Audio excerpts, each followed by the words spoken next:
Sério, da economia atual. Parece que eles rasgaram um capítulo dos livros de economia que dizia que educação levava à produtividade. Porque eu nunca vi um governo que se diz tão liberal que não entende o papel da educação. E aí você vê uma queda absurda de investimento na educação, em pesquisa. E pior, você coloca uma pessoa que tem uma pauta religiosa, ideológica. Gente, religião é massa, eu tenho a minha. Mas você não pode levar sua religião pro MEC, e aí tem várias acusações absurdas de favorecer a faculdade tal porque é do pastor que é seu amigo. E aí você achar que a pauta de educação domiciliar é a mais importante desse país. Porque a educação domiciliar atinge 7 mil alunos. A educação como um todo, 50 milhões. E aí o governo fala que a única prioridade é homeschooling? É porque ele sabe que é polêmico. Ele dá voto, mobiliza a base, não sei o quê. Mas vocês entendem? A gente fica com uma política fisiológica que a educação passa longe, só conseguem ver os ônibus, o recurso da emenda e etc e tal. Sim, sim. O recurso que está na educação. Aí você tem... É tudo generalizando, gente. Tudo tem exceção. Mas você tem uma parte da esquerda que muitas vezes diz que vai lutar pela educação, mas só pelo interesse do sindicato, que às vezes nem o professor representa. Que às vezes tem pauta massa, às vezes não. E aí tem uma direita que parece que não entendeu muito o papel da educação, sabe? Que não entendeu que PIB depende de educação, depende de ensino técnico.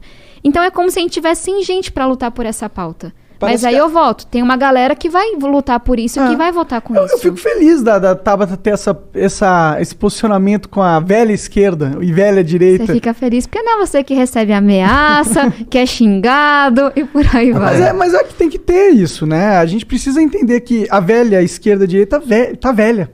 Não funciona mais, tá ligado? E eu acho que a esquerda, e a direita também, mas a esquerda tava muito presa nela mesma, entendeu?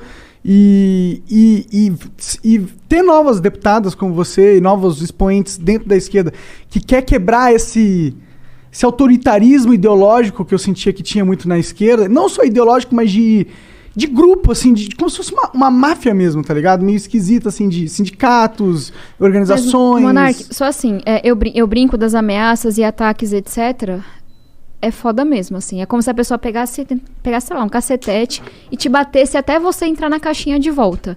E eu apanho muito mais da esquerda, eu particularmente, do que da direita, porque eu não sou nenhuma ameaça pra direita. Sim, mas na hora que eu falo... Né? Cara, eu tô aqui no campo progressista, mas eu tenho uma visão econômica mais moderna, mas eu acho que interesse organizado tem seus limites. Eu incomodo muito mais a turma de cá do que a turma de lá. E é duro. É duro. E dói. E você tem aliados? Você falou que tem esses dois caras no seu gabinete especial lá, tá? Tem mais alguém na esquerda? Você sente que é um movimento que você tá... Você é uma andorinha nesse sentido ou não? Não. É minoritário, mas sozinha não. Tem uma coisa do Congresso, e aí... Talvez até um meia-culpa, assim. Eu me elegi naquela onda de nova política. Eu acho que isso é uma baboseira hoje. Porque o Bolsonaro também se elegeu falando de nova política. E o Bolsonaro tinha 28 anos de política, aprovando 2 projetos, fazendo nada... E com várias acusações de corrupção dele e da família inteira. Sim. E aí eu cheguei no Congresso e, cara, tem uma turma que tá lá há décadas, que faz a boa política, que é honesto, que vota por convicção. E tem uma turma que chegou agora que também é assim, mas tem gente que não é, que faz práticas antigas. Então tem gente da boa política. E aí talvez seja a minha coisa de tentar sempre dialogar. Não é que eu tenha um parceiro para tudo, absolutamente. Mas na pauta da educação, eu tenho parceiros muito importantes. Professora Dorinha, professor Israel, poderia dar aqui 10 mil exemplos. Raul, Pedro Cunha Lima. Na pauta das mulheres, a bancada feminina é muito unida. Eu fui uma das coordenadoras da bancada nos últimos 2 anos. A gente aprovou quase 30 projetos em um ano. Penso que são 77 mulheres, num ambiente de 513 deputados, aprovarem 20 e poucos projetos, porque a gente se unia. Vocês acompanharam o caso da Mari Ferrer, né? Aham. Que teve o advogado do cara que estuprou ela, que foi completamente violento e abusador na coisa.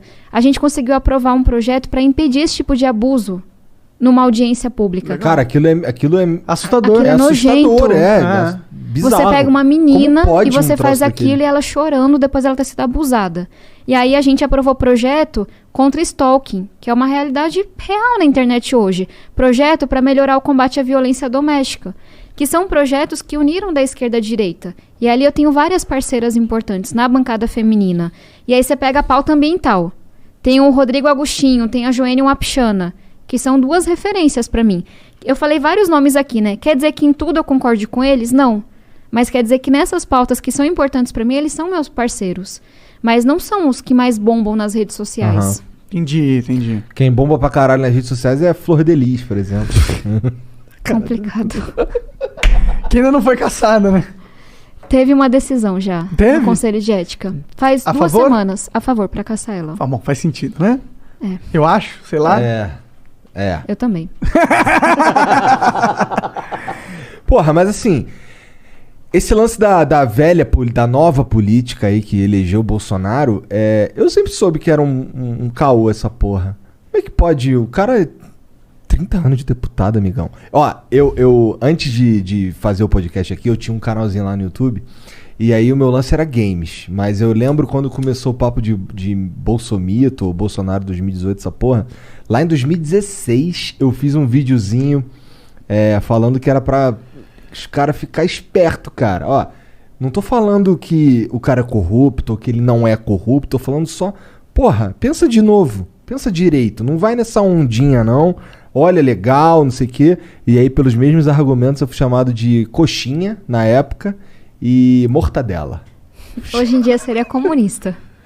Ou bolsominion. Ou bolsominion. Pois não, é. Bolsonaro não seria, né? Ah, sim, se fosse Não, o nesse contrário. caso específico, sim. né? Então, porra, cara, eu acho que a gente precisa, primeiro de tudo aí, educar os moleques pra que eles consigam votar direito, mas isso esbarra no lance que se a gente educa os caras, a gente dificulta a vida dos caras que de querem quem já tá justamente lá. manipular a população burra. Então é muito complicado que a gente consiga avançar essas paradas assim, se a gente de fato não tiver uma galeraça lá que estejam dispostos A mudar a parada. a mudar. Bem rapidinho. Talvez também seja uma coisa que eu falo dessa molecada que tá saindo da escola pública agora e que viu que qualidade é o que importa. Poxa, o governo Bolsonaro, apesar de todas as suas bizarrices, não teria coragem de fazer na economia o que fez com a educação. Botar um cara como o Weintraub, completamente assim, um disparate, né? Com pauta ideológica, pequena, bizarra, que perdeu 1 bilhão da Lava Jato porque não enviou o contrato a tempo, que investiu na área de alfabetização 1% do recurso que estava em conta. Então, o que a gente aponta não é só a discordância ideológica. Tenho muitas. Mas é que o cara era ruim mesmo. A educação piorou muito. Eu não consigo ver o Bolsonaro fazendo essa palhaçada que faz na educação, que faz na pauta ambiental, na economia. Por quê? Não concordo com a política econômica, mas se leva um pouco mais a sério. Sim.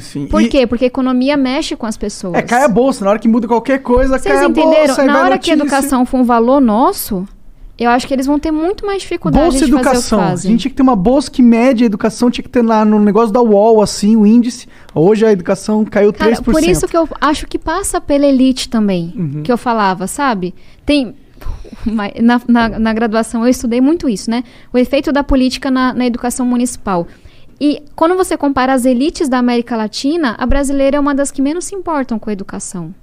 E aí tem várias teorias, mas para dizer que sim, vai ser massa ter algumas pessoas lá, mas vai ser difícil elas chegarem lá se na base não tem gente que vota de acordo com a educação.